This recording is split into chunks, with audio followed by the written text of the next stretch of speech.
All right. What's going on, guys? Welcome to the next episode of our series. Today we're going to be talking about this concept called unity, which Yep. is from the book Influence, the Psychology of Persuasion. Oh yeah. Thumbnail. Thumbnail. Uh, so take it off, Cody. So this is episode 5, and through these episodes, we've been reading the book, as you know, Influence Persuasion. Now we're at Unity, and one of the question is that I've always thought of: you can do anything that you want to do alone, right? Yeah, That's yeah, not that's not a question. Yeah, everyone has free will. But the question then becomes, why would you want to do it alone? yeah. Why not instead do it with a community or in a teamwork setting?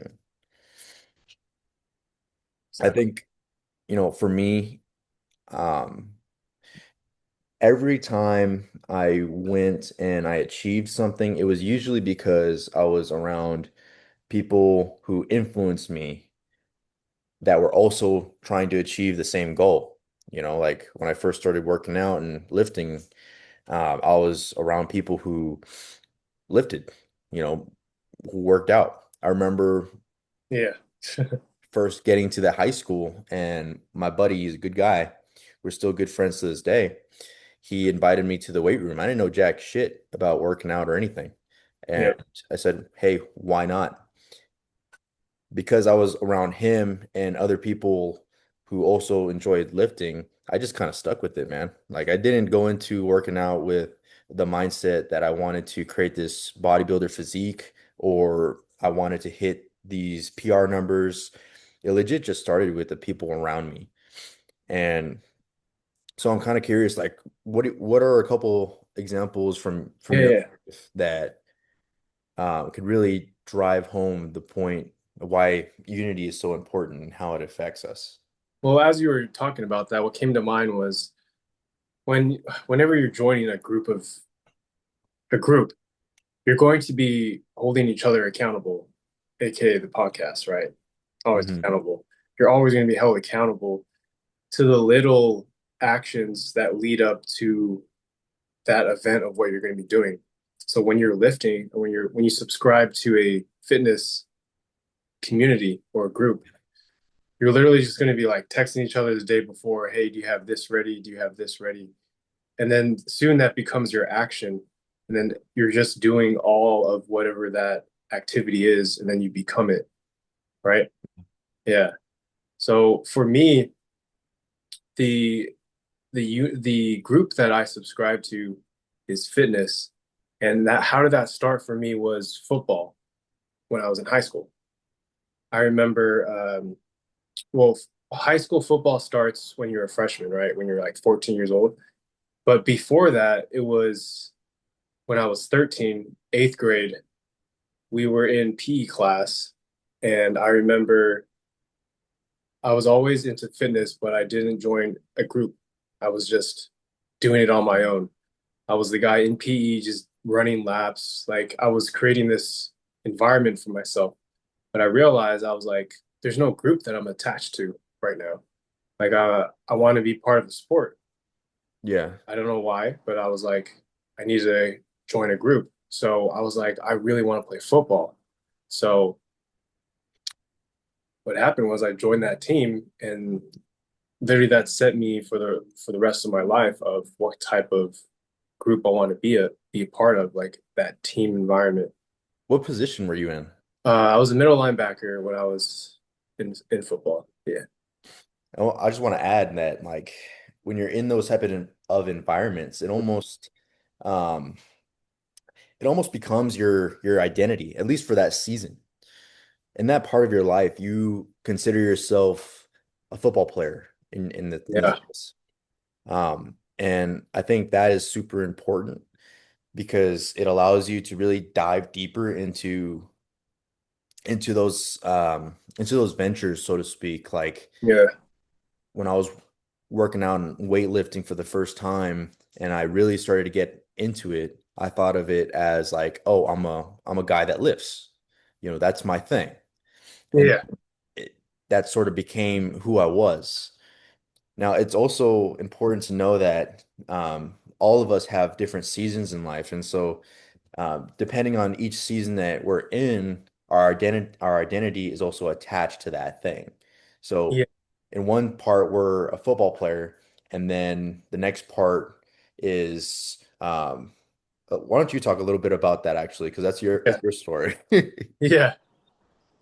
So I became a football player, but I mean, it evolves. Like your identity evolves over time, right? So I started joining other things after that, right? I joined the journalism program at my high school, Mm, and I ended up being the assistant sports editor, right? yeah. I remember.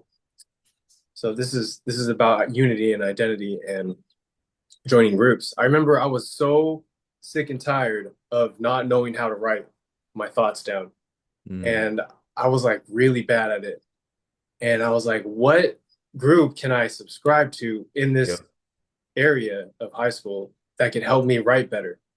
So I actually found that there was this professor, his name was John Brown, uh, and he was literally the epitome of how to win friends, influence people. Okay. Yeah, like he knew how to mentor somebody and get them to become the best version of themselves. And I'm glad I met that guy. So I subscribed to that. I joined the journalism program, and then all my writing started to be used for examples in the class, right? Mm, Because like I really wanted to learn. Like I was like in the book that it says yeah. it's I really wanted to I subscribed to the idea of self-improvement. So Mm, joining that group, the writing group, allowed me to write, be part and learn actually how to write. So yeah. it's like when you join one group, right, you go into another group, but you use the same philosophies of building yourself, right? So you You're just keep using joining groups. Yeah. you're using what you learned as you navigate through those groups. Yeah. I'd also add that when switching groups, let's say you've Tell me out about that. yeah, let's say when we outgrown certain things, right? High school football, we're not in high school forever, so we're eventually going to move on and enter different phases in our life. Yeah. It's important that I would say it's more important to recognize than it is to fully understand it. And what that means is when you jump into a new group, some of the lessons that you've had in the old group will carry over, but you also have to burn off, metaphorically speaking, a piece of your past identity to allow yourself this new identity that you're walking into. It's like bringing baggage into a new relationship. It's not going to benefit you, and it won't Yeah. benefit the people around you either. But if you come into it with an open mind and you're saying, hey, I have some things that I've experienced and I have these skills, but I'm willing to become a different and better person as I grow through this. Yeah. I did this with sales. I when I first got into sales, I had this like preconception of what sales was. Um, I worked a couple different sales positions from like door to door to copywriting to now, or not now, but the last previous one was at a dealership. And I remember just having that thought to myself in the dealership, like, hey, I got to be a completely different person when I come in here because Hmm. this is a different environment. These are different people. Yeah. And I got a lot to learn here. I don't know everything about sales. Um, and it was very painful to do. Even leaving sales was also pretty painful, like metaphorically speaking. Like obviously I'm healthy and I'm fine.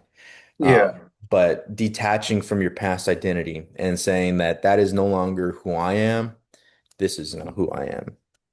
And I would also go as far as say that things do not define you.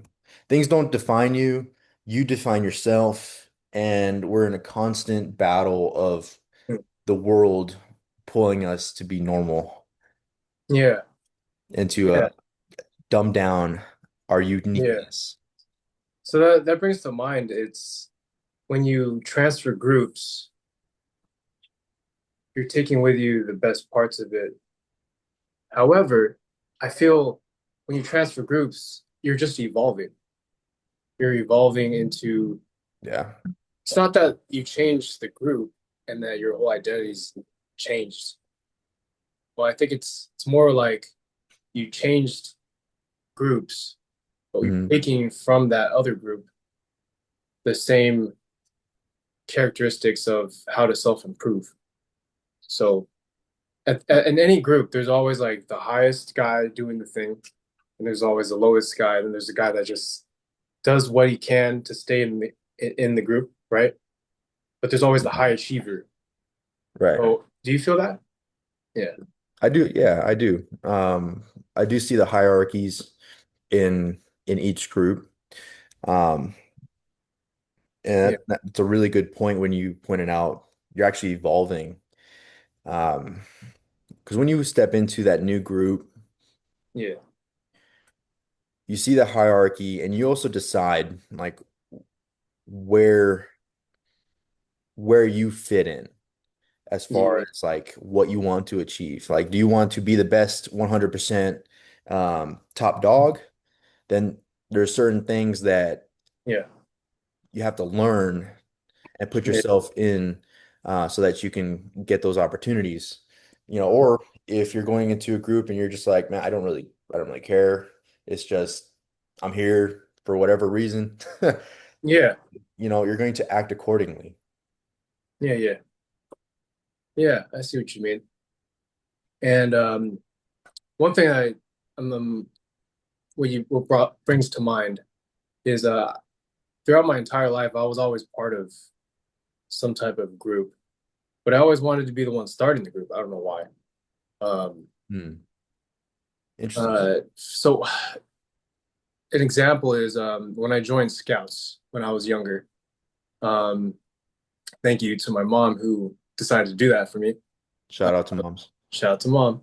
And I joined that group, and I wanted to go above and beyond. I was always like talking to the leaders of the group.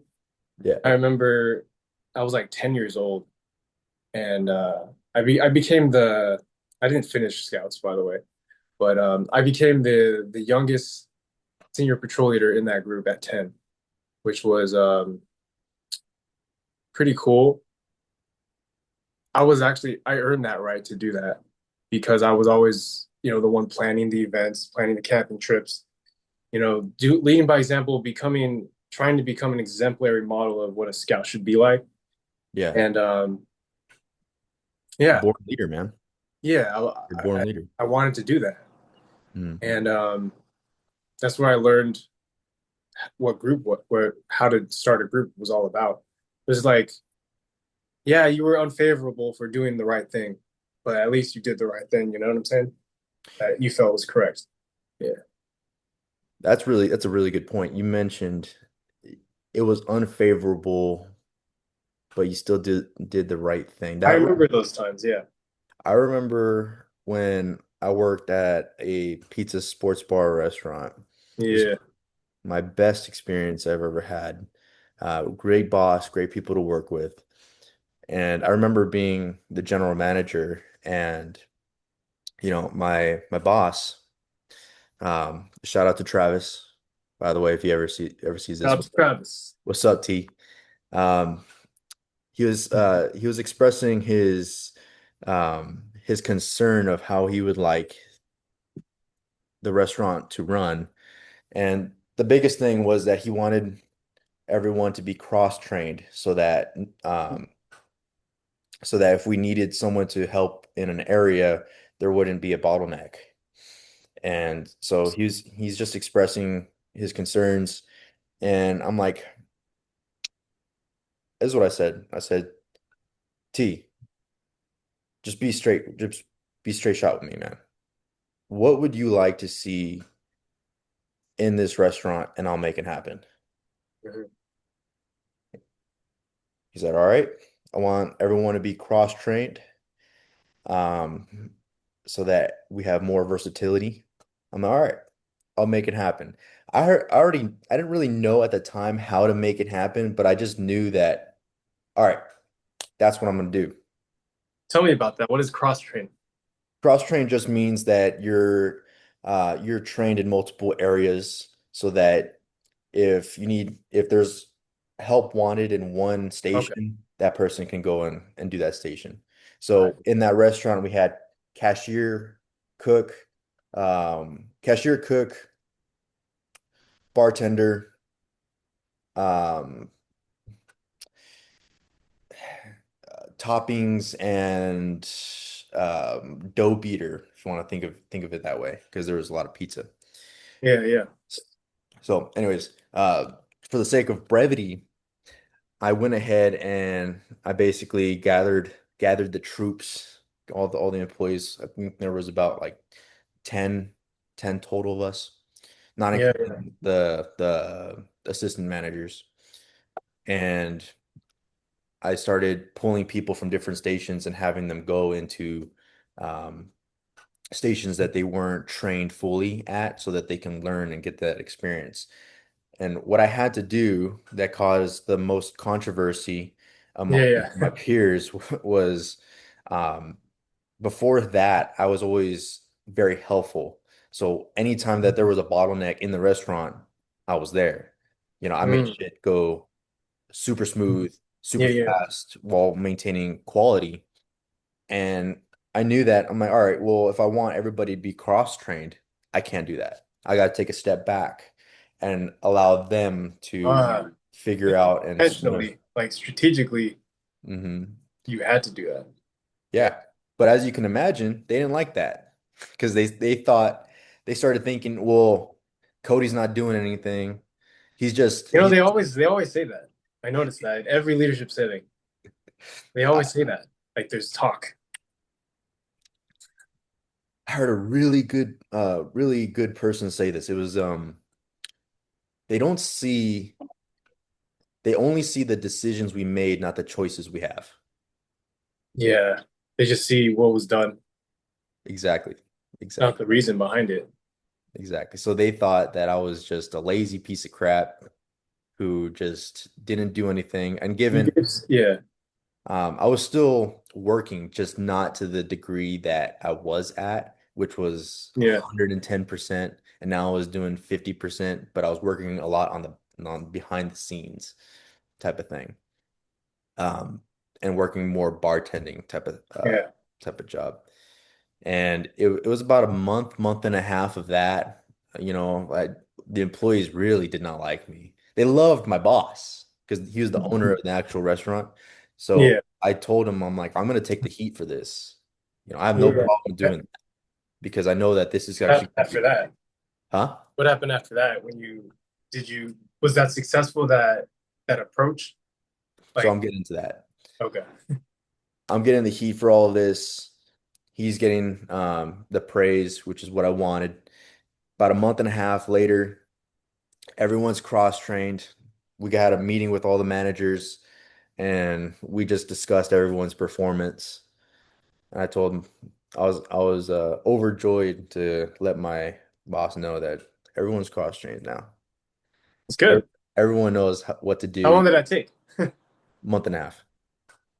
Damn. Month and a half, yeah. Very good, man.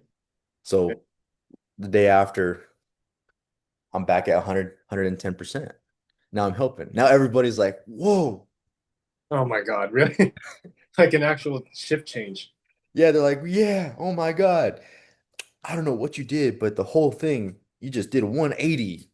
You know, you're on fire. I'm like, and I shared the real reason. I'm like, dude, because a lot of these guys I'm still friends with till this day.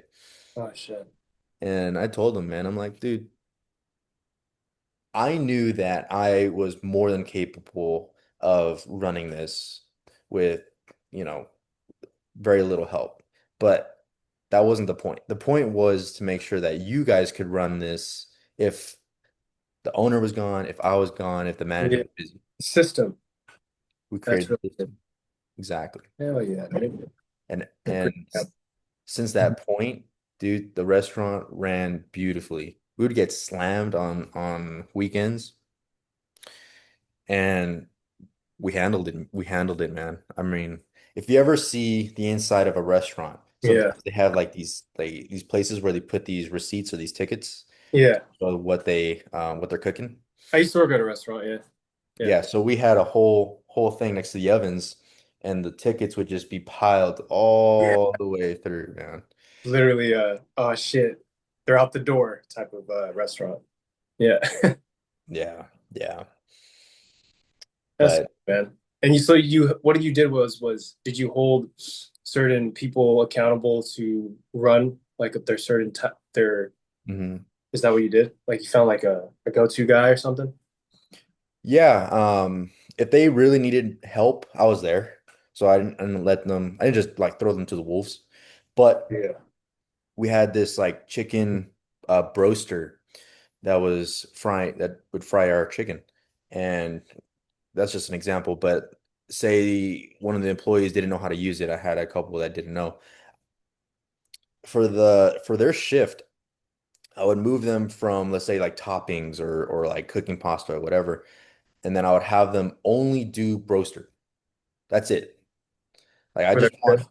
yeah, I just want you to just focus on doing this one thing so that you know how to use it. And did that hurt and cause a bottleneck somewhere else? Of course, because he was doing a different job. But then Mm, that's where I filled in. You know, okay. I picked up the slack in the area that I had to remove him in so that he can get cross-trained. Okay. And then once everyone was cross-trained, I removed myself from that, and now he's able to do both. Oh, okay. So Yeah, wait, whatever he had to focus on, you just covered for that one because you know how to do everything. yeah, Okay. And you did that in a month time. So it's just Mhm. basically chess, kind of. Yeah, yeah, pretty I never much. experienced that before in a restaurant setting, so it's interesting to hear or to see how it came to fruition. Yeah, it's really cool. I think a big part of it is support. Support. You definitely need the support from whoever is higher up from you to give you the green light. Uh, Mm. because like I said, man, you take so much heat from the employees, you can like kind of like second guess yourself. Yeah, heat. Yeah. But if you have the green light from someone above you, like in this case, it was the owner. He said, dude, just Yeah, the support. make Yeah. it happen. That support is super crucial because it That's allowed me to feel okay while yeah. the pressure is on. You Yeah, know, whenever I'm yeah. not a bad guy. Yeah, if you can't take the heat, get out of the pizza oven. Yeah, yeah. But It's also leadership, you know, it is people leadership, for sure. Wow. like what you were just saying. Sometimes you have to do the right thing, even though it may be identified as, criticized. You may be Yeah. criticized for doing the right thing Yeah. by your I've seen peers, that. Yeah. by the people that you are in the team with. Yeah, every day that you see. Wow. Like, so that brings us to the group, right? Inclusion. Mm, Basically, your group could be your profession that, or like the leadership position that you're being held to, or it could be one-off groups, right? Like mhm. mentorship groups or in a relaxer setting instead of like your profession. Now it's like your family maybe or your friend group or your uh business group, like this Yeah. group, right? Yeah. It's just two of us, but when there's more people, something's gonna come out of it, you know? Yeah. Yeah, it's you know, I think back to when you said that always you were always the one that created the group. Yeah, I always felt that. I don't know. I think it was the scouts. Yeah. This guy. You gotta create a group. Yeah. Well, I mean, that's a leadership trait. I think like for me, I didn't grow up with that initiative installed in me. Oh yeah. I was a very insecure, shy, timid type of kid. Um, it wasn't until it kind of clicked in my head that if I want to be around people that I enjoy, then if I can't find it, then I have to create it Yeah. because um, taking accountability and responsibility that the Mm. fact that just because something doesn't exist just means that maybe you're the one that needs to make it. Yeah, it's a big 180. It's like when you look at the world, you're complaining about something, or you don't like the way something is, Mm. then just create that. Yeah. Yeah, Be the example of that change that you want to see. So, exactly. because I remember when I joined a group, a coaching group, you and I actually met on that platform. It was Yeah. called High Ticket Trainer, right? I'm still part of the group. I think you are still too, right? Yeah, I still get The notifications. the Zoom Yeah. notifications. And in that group, there was no training on sales, which Mm. now they do. They have it now. They have a whole person that's actually dedicated to training sales. But I remember I was like, okay, if I want to learn sales, I got to make a group or something that we could train and practice it every day. Yeah. But it's not here, so let me just create this group. But I took a step back a little bit, and there was one guy who was really good at wanting to learn. So I just like let him do his thing. But like, Yeah.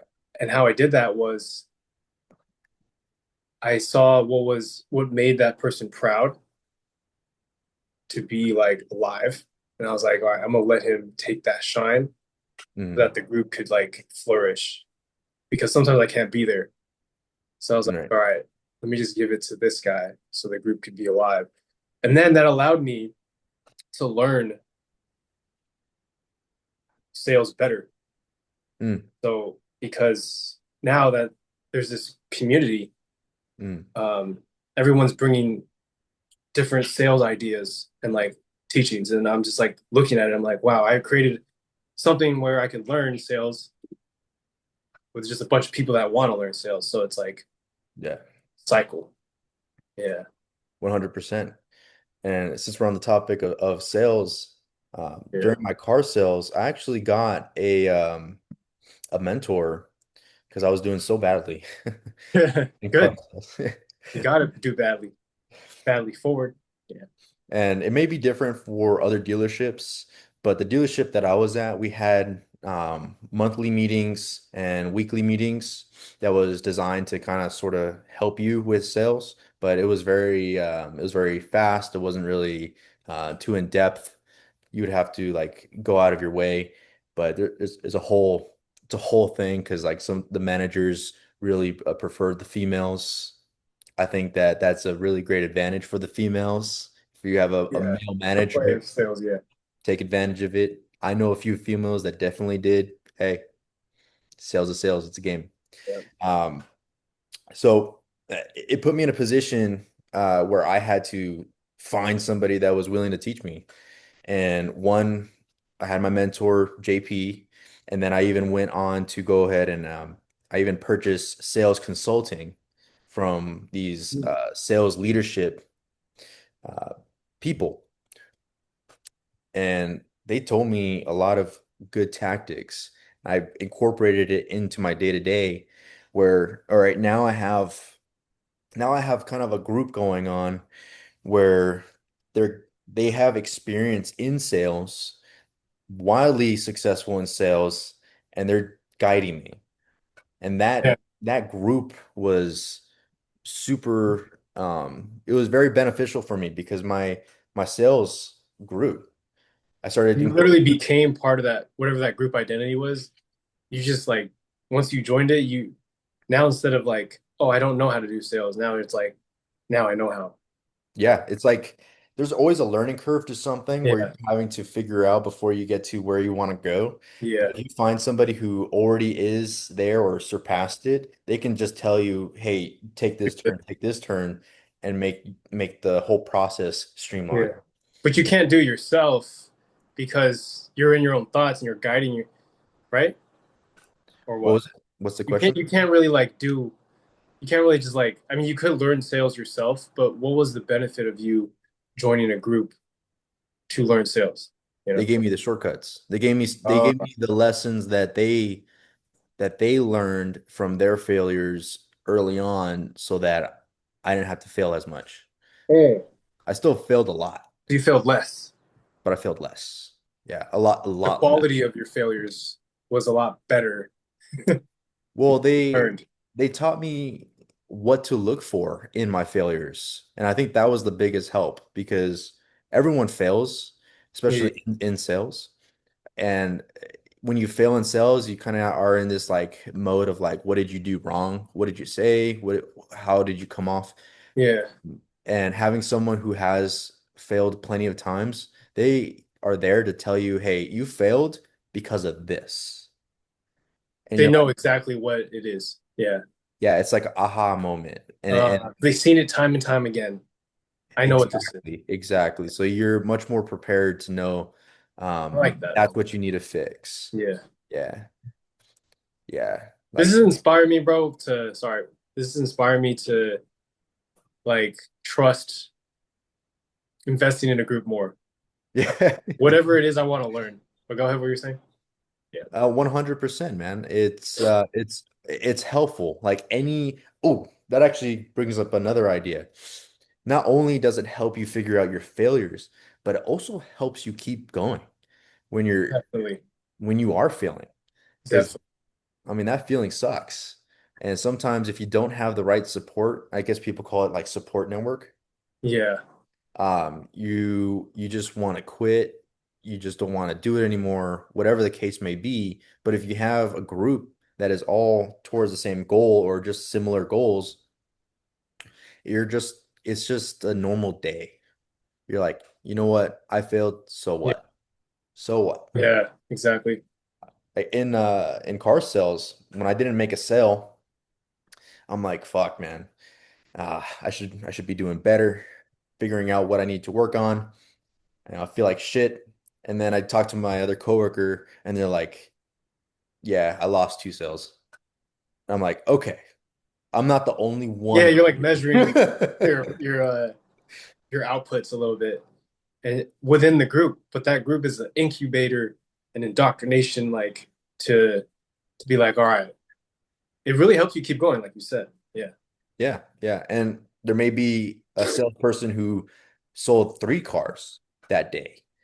And so now I have like, okay, well, I'm not the only one who didn't make any sales, but Yeah. I also know that it's possible to make sales. Yeah. I feel like in groups, like now off the book, influence, right?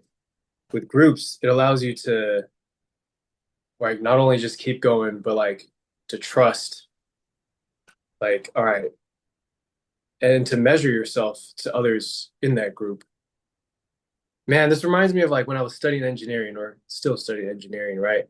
In class. Yeah, I remember there was always a guy who would always get A's on every exam yeah, in physics.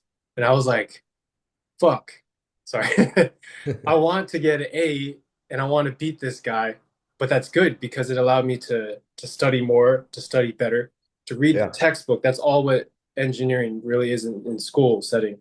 You have to read that textbook because it finds out the little details of why like F equals ma or why is gravity this way or yeah. why is this why is this happening the way it is.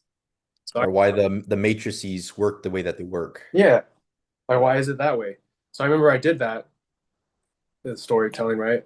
And I studied so much that I beat that guy that finally got the A's. I got a better score than him. I think it was like 98 or something. Yeah, And I didn't even believe I could do it. I was like, how did I do this? Well, it's because there was a competitive atmosphere, it was a group, and I created this group. See, I didn't realize it. I was Like, gonna say it sounds like healthy competition yeah. into that. Yeah, So that's super cool. yeah, exactly. I created that group and then it allowed me to be better. So it's good. I think healthy competition is super helpful. It's I helpful. remember so there was one month where I was the top salesperson, which is awesome. It's Top good. top salesperson in warranties, I should say, because the dealership that I was at It was you were the salesperson and the F&I manager. So I handled all the finance stuff. And I sold the most warranties that month. And I remember the mindset that I was in. The mindset that I had was that no one's gonna beat me. This is my month. I'm gonna win no matter what. I'm gonna grind it out. And Yeah, warranties. and that followed through my actions where I was just more, they call it on. So in sales Sales on environments, fire, right? Or uh, sales got on fire. sales guy on fire. Yeah. Yeah. Sales guy on fire or on, whatever you want to call it. I was there. I was present. So every conversation I had, I was gunning to win. Every, Yeah, every objection I got, I was gunning to win. Every person I was in, I was gunning to win. Didn't matter what their story was, who they were, what that's was a going cool on. place to be, dude. I've heard about that. Yeah, Dude, it's such a strong mindset, and yeah, I guess this can kind of like pull into like how you can kind of get that mindset back because I'm developing that mindset as we speak. yes, Um, you have these pools of energy that you have, right? Uh, as you know, laws of physics, energy cannot be created or destroyed. It can only only be transferred, transferred. Yeah, right? object to another. Yeah, Exactly. So I consider emotions energy sources.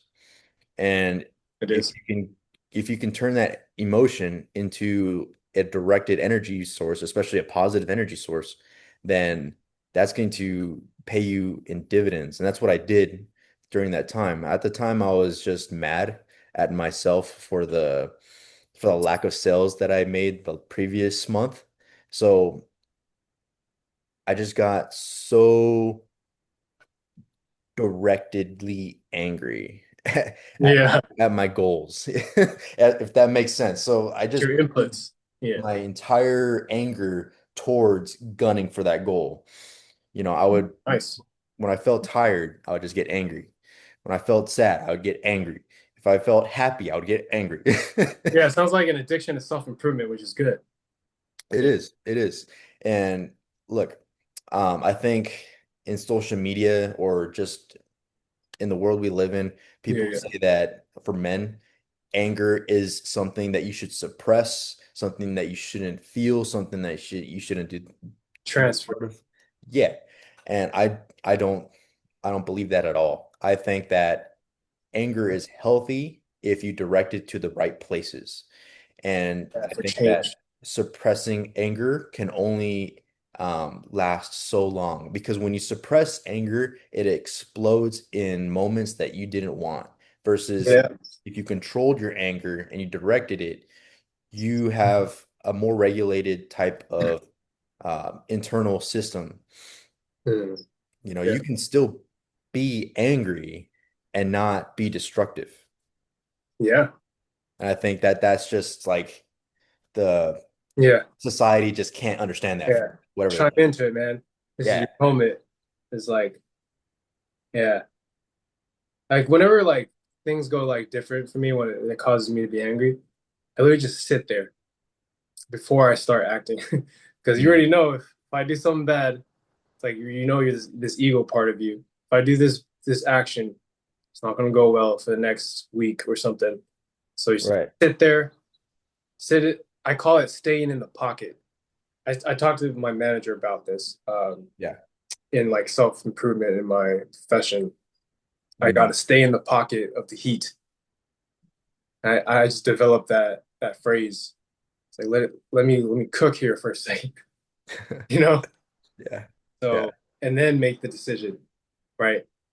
But you got to channel the energy. I think it's called channeling the emotion that I'm feeling right now, and trusting my instincts that I'll make the right move, the right decision. Who do I need to speak to get this thing accomplished?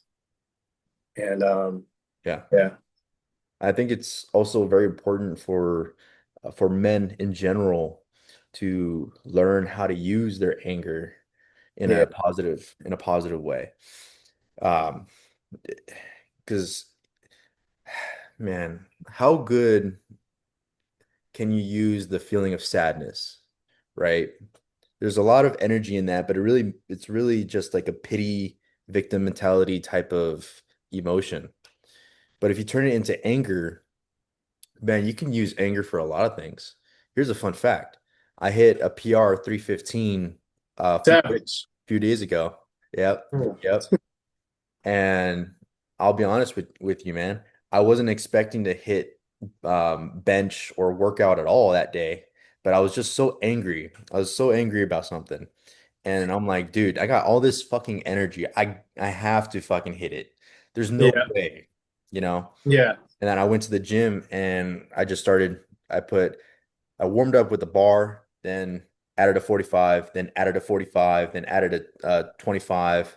And then I Two thought seconds. about it. I'm like, dude, nah. I got all this energy, no caffeine, just straight Yeah. raw dogged it, no wraps, no nothing, just Yeah. pure anger. And I hit it. Yeah. Congrats, dude. Yeah. And the guy that was spotting you is about to take it from you. Yeah, that was pretty crazy, man. Don't touch it. You Oh, sounded like the Dark Knight right there, man. You're like, oh no, I got it. Got it.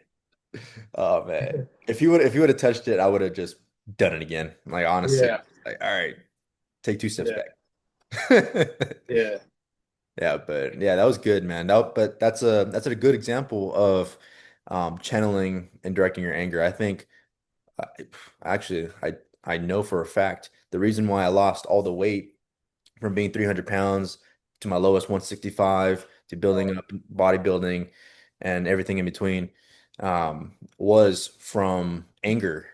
And, yeah, I was just an angry teenager, man. Like yeah.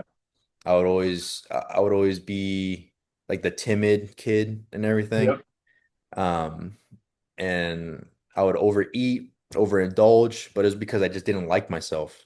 And so I switched the mindset slowly. It wasn't just an overnight thing to instead of um, being destructive with my anger by eating all this crap and not doing anything about it, I directed it to the gym. It was an output. It was something Yeah. that I could destroy. In this case, metaphorically speaking, it was lifting the iron.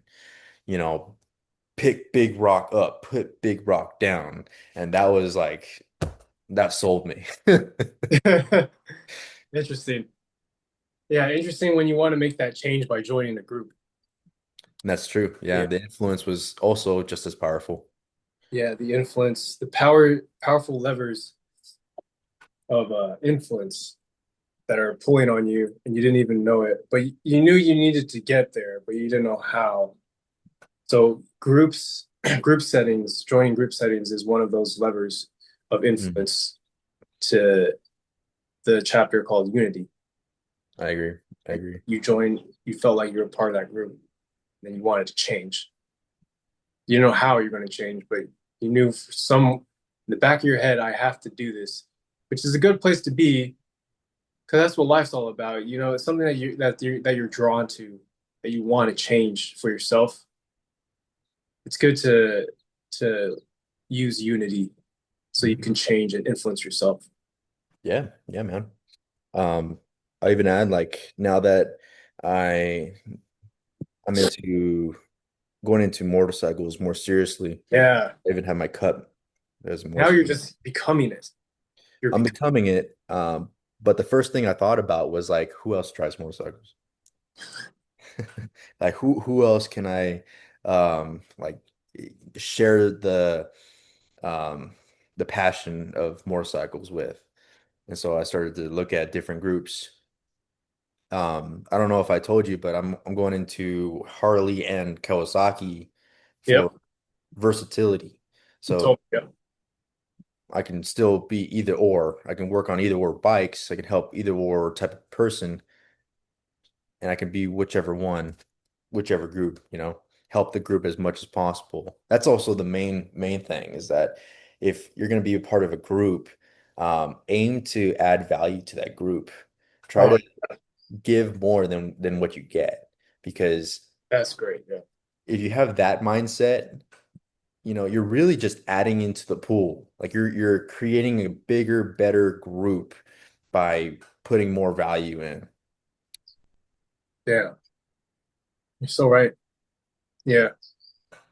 Yeah, so that's unity, a little bit about it, about both of our experiences. Hmm. I think everyone has heard the old saying that you are the sum of the five people you spend the most time with, Some type of number. some Yeah. type of number. Yeah. I Exactly. think nowadays it's like you're the sum of the five podcasters you listen to the most. What's in your thoughts? What's in your head? What's indoctrinating, cooking inside Exactly. brain every day that you're thinking about? Now that you have a cup that literally has whatever that cup is, man, that's what you're gonna become. Because like you're always meeting coffee every day or whatever Starbucks. Yeah, whatever like, whatever cup. That's why I like with coffee mugs, you're gonna meet it every day. So now that you put it on there, that's your goal. You know, that's what it looks like. Exactly. Exactly. Well All put, right. man. So this is episode 5, right? Yep. Episode 5. Yeah. Okay. All right. So next week, I think we're finishing up month March. So Yeah. how we're running this is like one book per month, and we're exploring the different chapters or uh, the different concepts from there that are very powerful, and then we're relating it to our experiences, talking about our experiences and how they relate to each concept. So the Yeah. rest of this book is probably another concept in here for the last month of March. And what is it that you feel, based on the chapter 1 through 9, that Mm. you feel you want to discuss next week? I mean, the next natural chapter is just instant influence. Instant influence? Yeah. So we can dive a little bit about what that means. Yeah, I'm going to finish up that chapter for sure. Yeah. It's like 10 pages. So, yeah, we'll Yeah. talk about that. Instant influence, like right away. Yeah. All right. Instant gratification, instant influence. And then I guess we can also speak on like the next book next week of um, what's next in the Rolodex. Yeah. I'm gonna let you let me know what that book is since I chose this one. And All right, I'll take a look. I'll see then I'll what have to buy it if I don't have it. I'm thinking more of a stoicism or leadership. Ryan Holiday, probably. Hmm? Ryan Holiday book. I'm considering, yeah, it's one that I'm considering, yeah. It's The other good. one is probably from Jocko. Oh, Uh, yeah. yeah, he has a book called Leadership Strategy Tactics. and Tactics. Yeah, The green one. the green one. That's good to open up that one. Yeah. Do you have that one? Yeah, I got that one. Yeah, so either that or one of Ryan Holiday's Stoicism books. But Okay. we'll come to a final decision next week. All right, guys. See you next week and peace. Peace out, guys.